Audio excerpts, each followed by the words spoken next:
I'm Aislinn Green, and this is Unpacked, the podcast that unpacks one tricky topic in travel each week. And this week we are talking about languages and the guts and glory that go into learning them. Last year, a friend texted me a potential idea for the podcast. She said that she always tries to learn the language when she travels, but often gets shy about actually speaking that language when she's in the place. I think that's pretty common, but whether you relate to that or not, learning new languages isn't the easiest thing, yet it's so important if we really want to understand a place. So I reached out to Babbel, a language learning app, and they connected me with Noël Wolf, one of their language teachers. She is a polyglot who was born in Germany but lives in Spain, and she speaks at least 6 languages. And as you'll soon hear, that list is always growing. Noël shared her language journey, which is ongoing. She says the work never ends. And she shared some fun, practical tips for learning a new language and speaking it with confidence.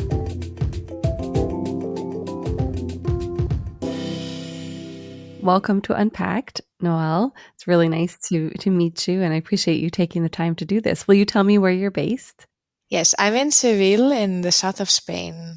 I'm originally German though, but I live here. How long have you been in Spain? It's getting close to 9 years, so yeah, pretty long. And are you fluent in Spanish? Yes. It's, I would say after German, my second most fluent language. How many languages do you speak in total? That's a good question, because what does it mean to speak a language? But I would say 4 fluently, and then 2 more that I'm currently getting to it. Amazing. What are the 2 that you're working on? So I have some knowledge of Dutch. I do have it paused right now, but I had it in university. And then I'm learning Brazilian Portuguese right now actively. Amazing. And have you always just had an ear for languages?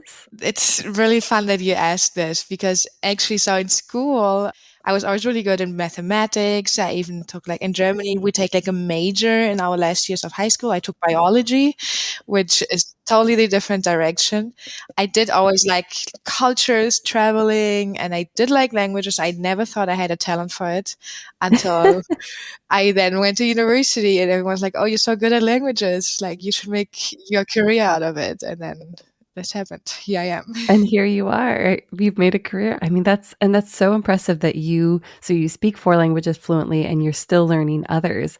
How do you go about that? And how do you not just have a big pile of soup in your brain all the time? I do. So in Spanish we say tengo un cacao en mi cabeza, which is like I have a chocolate milk stirred in my head.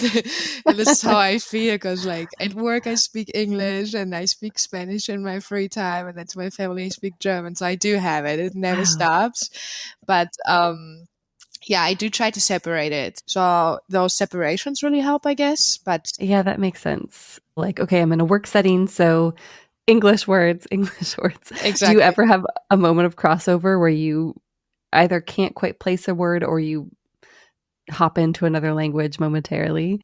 Yes, for sure. All the time. There's moments where I'm like, I wish I could just express this right now in my native language, or like even here, I've been here so long, but I'm like, you don't even know how funny I am in my language. Like my humor is so different.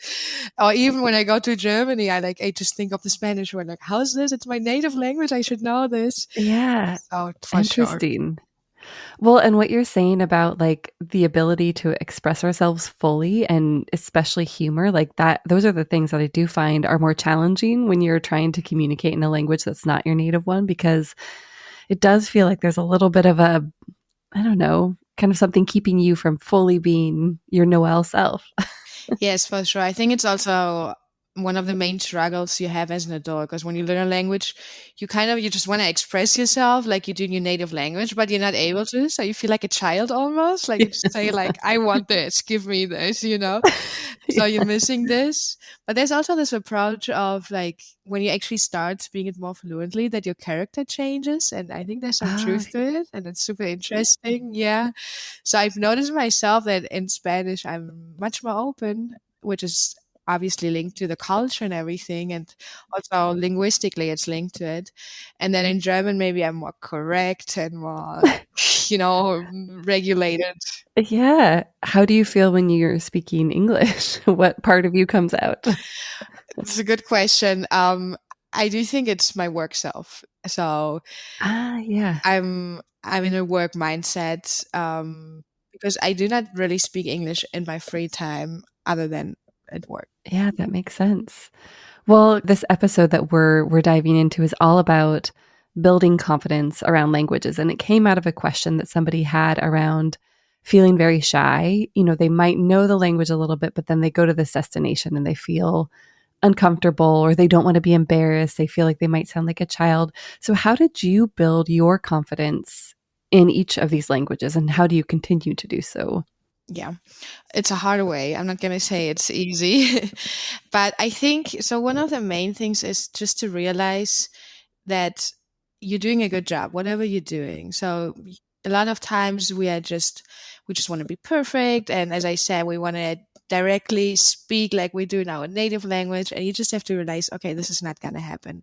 So really like celebrate also small successes. Don't expect yourself to be like, okay, now I learned Spanish and I'm going to go to Spain and talk about politics in Spanish. No, it's not going to happen. But if I was able to order coffee in Spanish and not having to use a lot of English, that's a success. Celebrate it and be like, okay, I did a good job today. I did more than I did yesterday. So really celebrating those small progresses and also putting your goals in a realistic manner. Your goal cannot be to be from one day to the other to do native like things, but your goal can be like, today I want to go to the fruit shop and get my fruits in the native language. And if that's your Yeah. goal, then that's your goal. So celebrate it. How do you handle it when someone, say, like you are trying to order fruit in Spanish, and if they responded in English or another language? How would you, how do you? I mean, there's several ways to see this because I don't think it should be seen as a critic to you. A lot of times, what also happens is that the locals want to practice their English. So, like, if you go to Germany and you speak German to them, even if you speak perfectly, but they hear a little accent, they're like, okay, this is my moment. I'm going to practice my English with them now. So, it's maybe not about you, it's about them. So, look at that. And then also, it's this thing of they just want to help you. They're not trying to.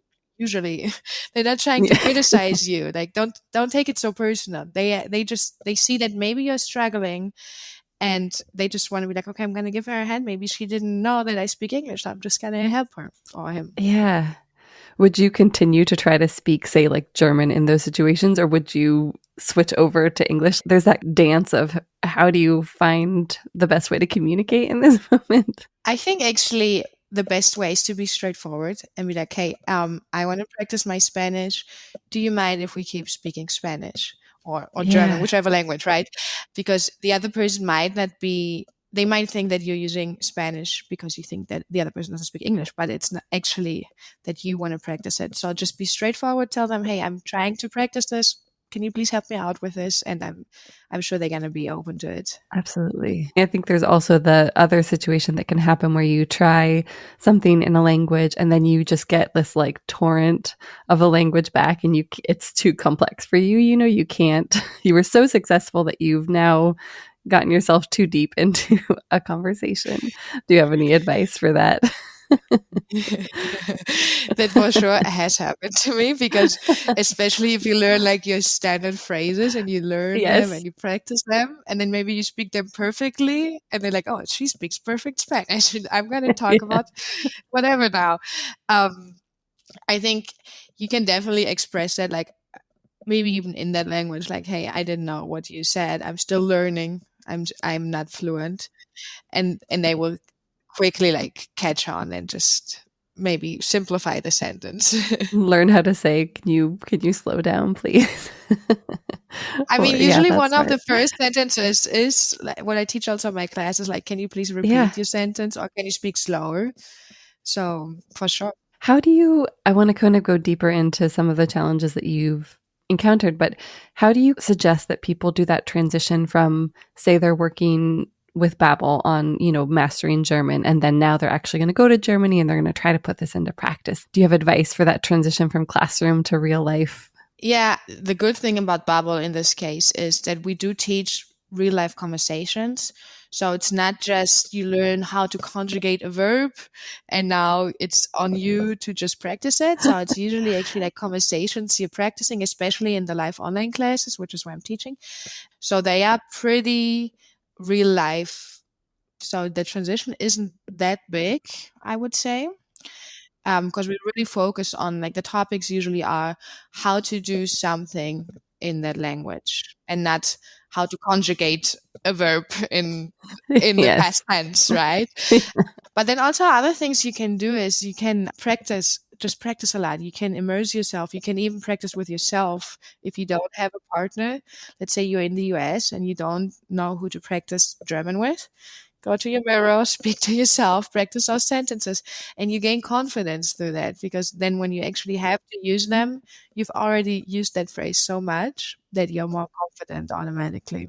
The classes that you teach do you also include slang in part of that? Because I feel like sometimes you learn the very proper, like when I studied French, it was the very proper French. And then you go and it's like, wait, people are merging words and using slang and it's not anything like the textbook.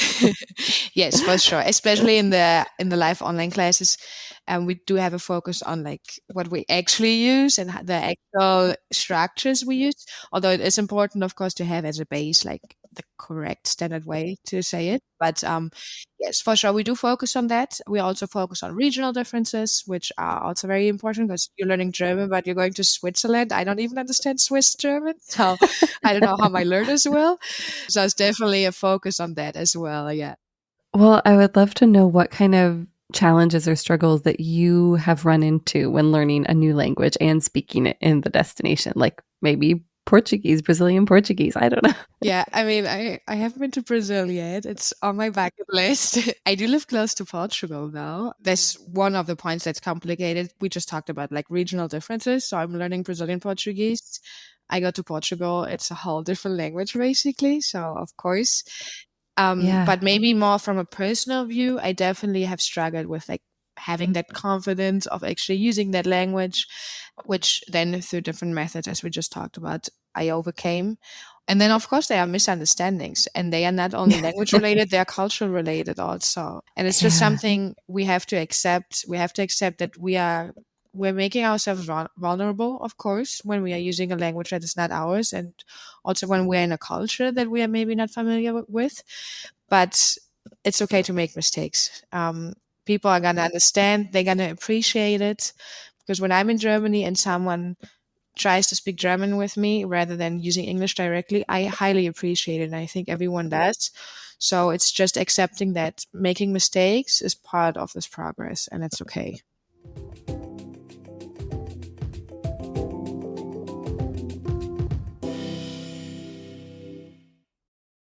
Kaylee Cuoco and Sam Claflin star in the MGM Plus original series, Vanished. When the man Alice loves disappears on a train to the south of France, every romantic memory becomes evidence. Every intimate detail, a potential threat. She thought she knew everything about him, but she may not even know his real name. 4-part thriller Vanished premieres February 1st on MGM Plus. Finding the truth is a dangerous affair.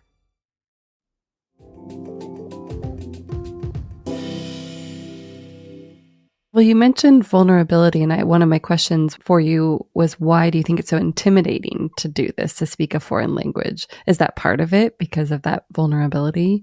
Yes, for sure. I think that's one of the main reasons for sure. It means we're stepping out of our comfort zone. My comfort zone is German, is my native language, is speaking to people from the same culture. So whenever we step out of the comfort zone, not even with languages only, also, I don't know, I'm trying a new sport as an adult. It's stepping out of my comfort zone. I'm vulnerable in this Yeah. moment. I still struggle with it. Like I wanted to learn, I wanted to go to a dance class and it took me like 3 weeks to go there because I'm like, I don't know if I know how to dance, but I'm going to go, you know? And the same thing happens when we're learning languages, but there's a lot of aspects that make it intimidating.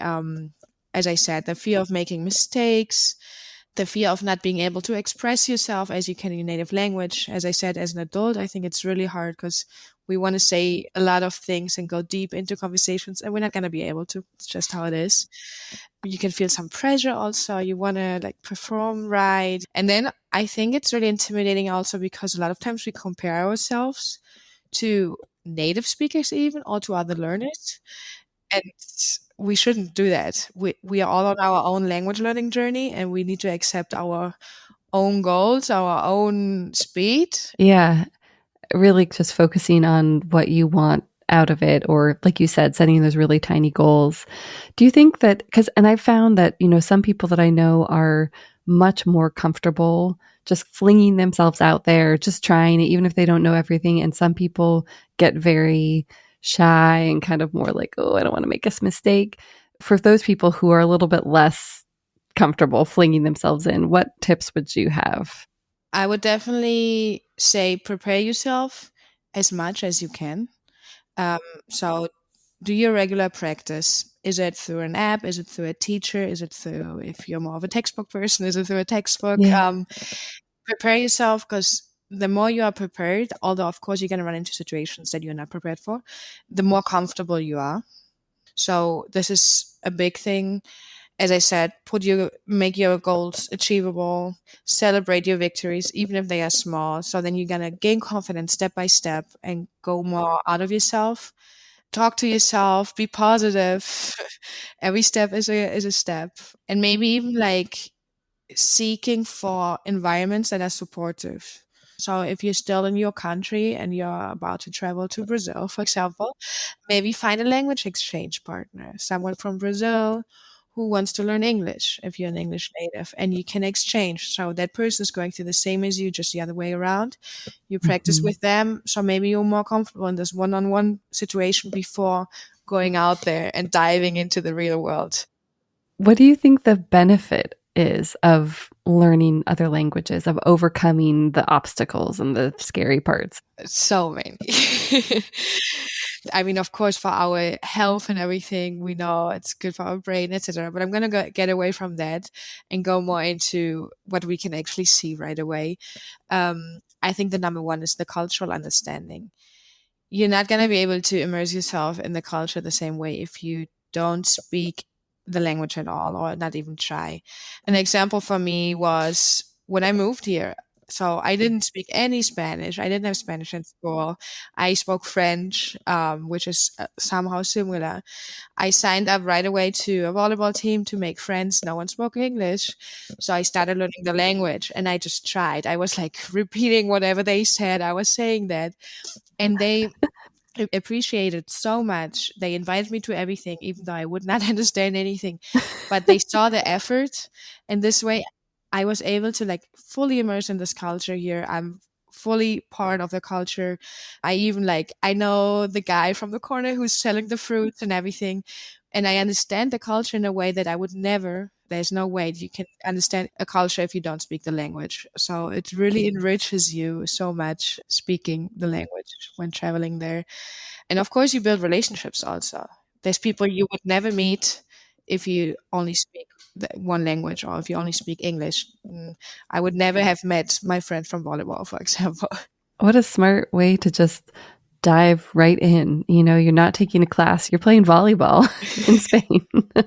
Yeah. I remember when I was living in France and I was doing a language immersion, and I signed up for, it was kind of like a fitness class. And it was great because, there were times where I was just looking around, following other people because I didn't understand what was being said. But it was such a fantastic way to just pick up language in this very casual, classroom-free environment, Exactly. Are there any other benefits that you see come out of people embracing language? Oh, so many, yeah. Where do I start? I mean, let's talk about personal growth. It's you just feel better. I mean, it's a personal achievement if you step out of your comfort zone and you achieve something. Of course, let's also talk about the professional opportunities that open up to you. I wouldn't work what I'm working at if I didn't speak languages. And I think nowadays, in such a globalized world, it's almost required to speak at least one other language or have some knowledge. And not only language, but also culture. Because if we look at other business markets in whatever field, it always helps to know, of course, how does the culture work there, right? And then traveling. Your travel experiences are gonna be so different if you know the language or know at least some language. So I went, for example, last year in summer, I went to Benin, which is in West Africa. And they speak French, but they also have their local language, which is called Fon. It's a really small language. And I learned just basic sentences before. I speak French, so I could always, if not, go back to French. So I just learned like, how are you? My name is, how much is this? The typical like 10 sentences. And the way they treated this, because most travelers, which is understandable if it's like such a small language, do not do this. The way they treated me was like I was part of their family right away because they Oh, appreciated so much. They even invited me to everything because they're like, okay, this person is really interested in our culture. Let's make the best experience for her. So your travel experience is gonna change like 100% for sure. I love that. How fun. What a great way to just connect with the people that you're going there to see, right? That's the whole point of traveling. Yes, yes. You touched on this a little bit, but what do you think it takes to succeed in mastering language? Yeah, we touched a little bit. So let's go back to like achievable goals, make your goals step by step. Yeah. Break them down to like sub goals, even if it makes sense. So maybe your goal is I want to be able to hold a conversation, right? In French. What does this need? So the first one is I want to be able to present myself. I want to be able to talk about the weather. So like just break the goal down as small as you can and then work for each sub goal, and then you once again celebrate these small victories, and it automatically feels more like a fun game than if you just like go step by step, right? And of course regular practice. And by regular practice I don't mean that you need to sit down every 2 days and have a vocab list and study 1 hour and a half your vocab list, because that's what we did in school. At least where I grew up. Oh, yes. Yeah. Regular practice can be anything. Regular practice can be 10 minutes a day of using an app, for example. Maybe today my practice is that I'm watching a reality show, and that's what I'm doing right now. I'm watching Love is Blind in Brazilian Portuguese. That's amazing. I'm putting on the subtitles still, but this is part of my language practice that day I'm doing it. And it's something I would maybe do anyways, but now I'm doing it in the foreign language. So really like incorporate it also in your day-to-day life. Don't make it something too separate, because let's say you like music, right? You want to listen to music. Listen to music in your target language, even if you don't understand it yet, but you get used to the sounds. So really make it part of your everyday life. Maybe try a recipe. Try a recipe in that language or from that country. Um, and then this way you can really like immerse yourself in the language without feeling it like, okay, I'm studying now. And we connect to studying, we associate negative feelings, and it doesn't have to be like that. Other than that, just try to find every opportunity you can to practice the language. I would say language exchange, online classes, can even be like a pen pal if that's what you like, you know? Yeah. Watch Love is Blind in your target language and get a pen pal. How many languages would you like to speak? Well, Like, do you have a goal? well, I practice my tip. My goals are small. Like they are step by step. Right now, my goal is to get more fluent in Brazilian Portuguese and also not lose the other languages, which can be hard to like mix it up, especially when they're similar, right? So I'm really focusing on that right now. So I have a wedding next month, no, in 6 weeks, of one of my best friends. He's Brazilian, and I have to do a speech. Wow. Yes, he's marrying a Spaniard. So my goal is to have the intro and the outro of the speech in Brazilian Portuguese, which, as I said, it's a small goal because it's basically just like saying hello to everyone, welcoming everyone, and then basically saying goodbye to everyone. But that's my goal. Oh, your toast is going to be incredible. I I can hope already so. tell. I hope so. But that's actually like a good point also. Like make your goals also personal. Like it doesn't have to be a general thing. If your goal is to do a wedding toast, then it's a wedding toast. Yeah. You know? I mean, there's nothing more inspiring than having to get up in front of a bunch of people you don't know and say things. So that's a very remind motivating me. goal. Yeah, don't remind me. No, sorry. You're going to be great. Thanks. Do you still set goals for yourself within like Spanish and English, like languages that you use pretty frequently? Yes. Of course, the goals are much higher. So for English, it's definitely becoming like it's more about the confidence level, maybe. So those are very, very specific. So it's, for example, in English, my last goal was to talk about feminism in English and using terms with it. So just educating myself more with terms that's in this topic that I'm really interested in. So that was my little sub goal. So I do. They are of course more advanced, and they are less urgent maybe because it's more of out of my interest. I don't need it because I'm highly fluent, but yeah. It's more about advancing your interests, it sounds like, being able to converse about something like feminism. That's very cool. Well, you are a very inspiring person. So I bow down to your language fluency. Is there anything else that you would like to add that you think is important for people to think about as they're broaching languages? I mean, I've said it before, but don't be afraid. Do it. Know that it's going to be highly appreciated by everyone, and it's okay to make mistakes. It's okay to be vulnerable sometimes. And always kind of think about how you would react when someone is trying to speak your native language. I don't think any of us adults would, or they definitely shouldn't laugh at that person. Yeah. So if you're not doing it, the other people are not going to do it to you either, So just be okay with your little steps, with your little successes, and don't worry too much. Well, thank you so much, Noël. It's been really a delight to chat with you. Thank you so much. It was really, really nice. And that was Noël Wolf. So I'm learning a little bit of Japanese for an upcoming trip to Japan, and I decided to use her methods to set small goals. It's made this big, kind of overwhelming process feel much more doable, especially because I only have 4 more weeks before I leave. We've linked out to some of the content that she's created in the show notes, as well as to Babbel. Babbel has also offered a promo code for Afar listeners. If you use the code 1432288, you'll get 55% off a lifetime subscription. That code is also in the show notes. Next week, we'll be back with an exploration of solo travel with Unpacked engineer/producer Nikki Galteland. When you have people who are having questions, the more that you can show that you're prepared and actually be prepared, the more that you'll be able to alleviate those concerns. And when they have questions, be able to answer them with confidence for yourself. And that will convince them, right? Because these are probably the people who know you best. So they'll know when you're faking it. Yeah.